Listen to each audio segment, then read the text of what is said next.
Maganar za a yi mana aure fa ni da ita.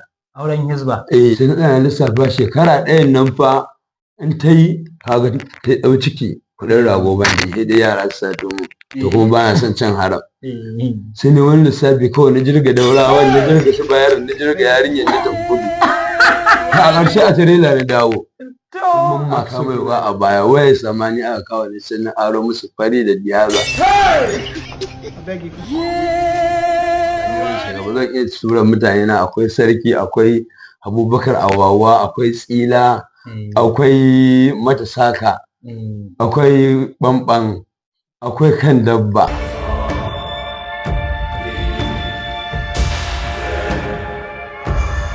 Kaɗan yi wa masu kallon mu sallama. Assalamu alaikum masu kallon mu.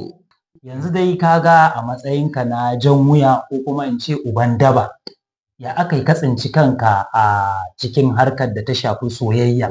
Ya za a ce jan wuya ba zai yi soyayya ba, saboda za ka ga tattabara ma tana da saurayi, maciji yana da saurayi, ba na tsaye da kai daga nan. Balle kuma ni wanda ina yin rabi ba abin da zan tafi tunawa sai budurwata. Ina leƙo gwanjo na sai na ga tana soya awar da jan. Wane irin ƙalubale ka fuskanta dangane da soyayya? Wani fulawa ni ina ganin ni kaɗai ne a wurin sai ba ni kaɗai ba ne. Rana ɗaya sai na yara aka yi drop za a ja ga budurwar oga. To fa ashe budurwar oga ya tafi unguwarsu tana da wani samari.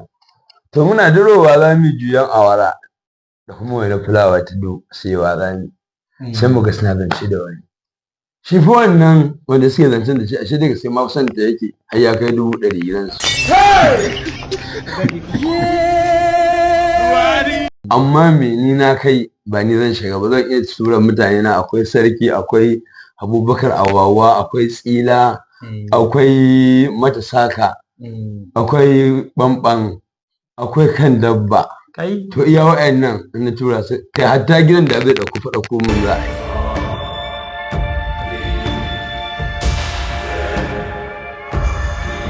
Da gargade shi sun mammaka mai wa a baya waya samani aka kawo ne sai na aro musu fari da diyaza. A matsayinku na jan wuyoyi waɗanda ba raini, shin ka taɓa yi wa soyayya kuka? Aka gama maganar za a yi mana aure fa ni da ita. Auren hizba. Aka ba mu 40,000 a hannuna an kama mun hayar shekara ɗaya za a samu a ciki. To sai na tsaya lissafa shekara ɗayan nan fa in ta yi kaga ta ɗau ciki kuɗin rago ban da sai dai yara su sato mu. To kuma ba na son can haram. Sai ne wani lissafi kawai na jirga daurawa na jirga su bayar na jirga yarinyar na ta kudu. A ƙarshe a tirela na dawo. Aka sauke ni a jakara wallahi kuɗin babur da zai kawo ni sallu daga jagar sai biya mun akai a gida.